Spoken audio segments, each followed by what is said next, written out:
बाबासाहेबांच्या 133व्या जयंतीच्या निमित्ताने आपल्या सर्वांना मी लोणी खुर्द नवयुग भीम जयंती मंडळाच्या वतीने आणि माझ्यातर्फे आपल्या सर्वांना हार्दिक शुभेच्छा देतो।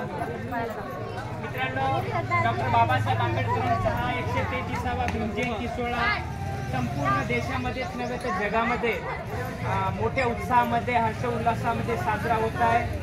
त्याच अनुषंगाने आपल्या लोणी खुर्दमध्ये सुद्धा बाबासाहेबांना 14 एप्रिल दिनी मोठ्या उत्साहामध्ये अभिवादन करण्यात आलेलं आहे।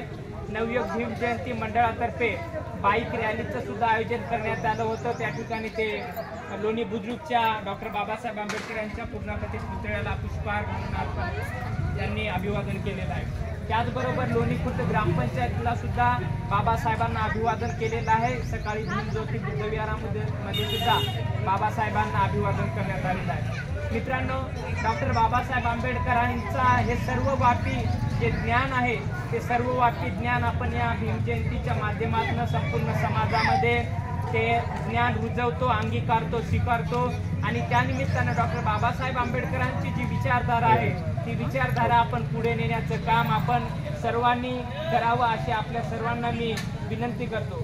बाबासाहेबांचं जर संपूर्ण आपण चारित्र्य पाहिलं तर डॉक्टर बाबासाहेब आंबेडकरांनी आपल्या जीवनामध्ये 2 गोष्टी अतिशय महत्त्वाच्या आपल्याला दिलेल्या आहेत। एक म्हणजे बुद्ध धम्म आणि दुसरा म्हणजे भारतीय संविधान।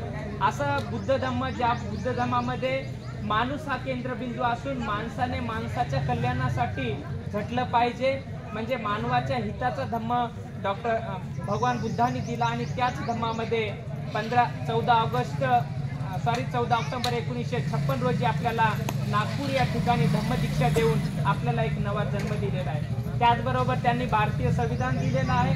असं भारतीय संविधान, ज्या संविधानाने समता, स्वातंत्र्य, न्याय, बंधुता आणि सर्व प्रकारचे अधिकार संविधानाने आपल्याला दिलेले आहेत। माणसाच्या जन्माच्या अगोदरपासून ते माणूस मरेपर्यंतच नाही तर मेल्यानंतरचेही सर्व कायदे डॉक्टर बाबासाहेब आंबेडकरांनी आपल्या सर्वांच्या हितासाठी दिलेले आहेत। एवढंच नाही, बाबासाहेबांनी रिझर्व्ह बँकेची स्थापना केली आहे। त्यांच्या पुस्तकातून